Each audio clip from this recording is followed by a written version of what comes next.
だけ光っているだけがあるぞ。ちょっと聞いてみよう。どれどこらしょう。おやおや、小さな女の子がいるぞ。よし、わしとばあさんで育てて。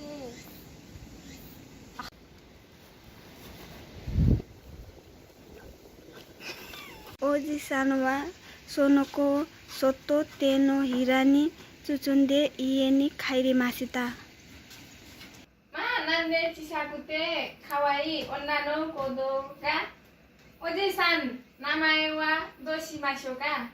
かぐや姫しよう。かぐや姫が来てからおじさんの家では不思議なことが起こりました。おじさんが取った竹から必ずお金が出てきたのです。おじさんはたちまちお金持ちになりました。やがてかぐや姫はみるみる大きくなりました。美しい姫がいる噂は国中に広まりました。たくさんの人が結婚の申し込みに来ました。しかしかぐや姫はみんな断ってしまいました。がたった頃です。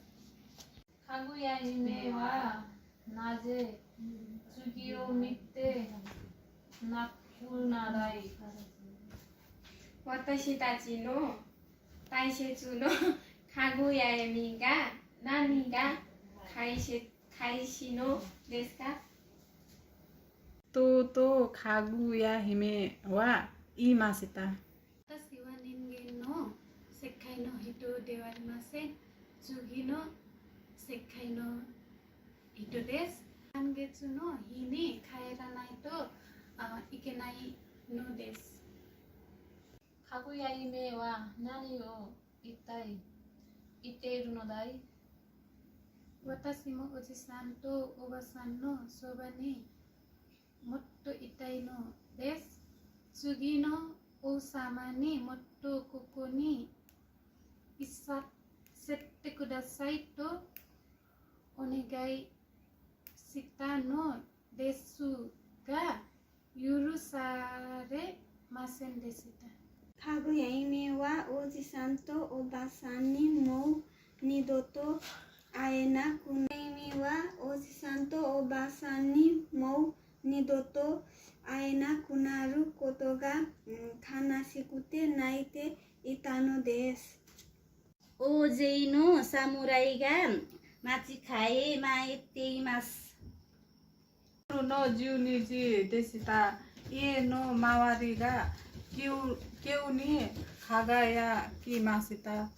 月の世界の人が何人も雲に乗って降りてきたのです。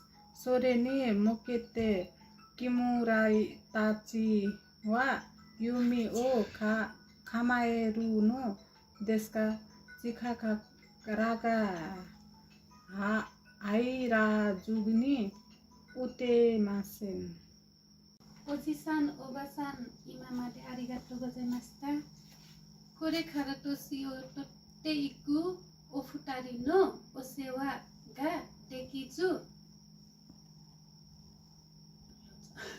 ごめんなさい。次の世界の人が天の羽衣をかぐや姫に着せました。するとかぐや姫の中から人間の喜び、悲しみなどの気持ちが消えてしまいました。気持ちが消えてしまいました。かぐや姫は次の世界の人に戻ったのです。ありました。ありがとうございました。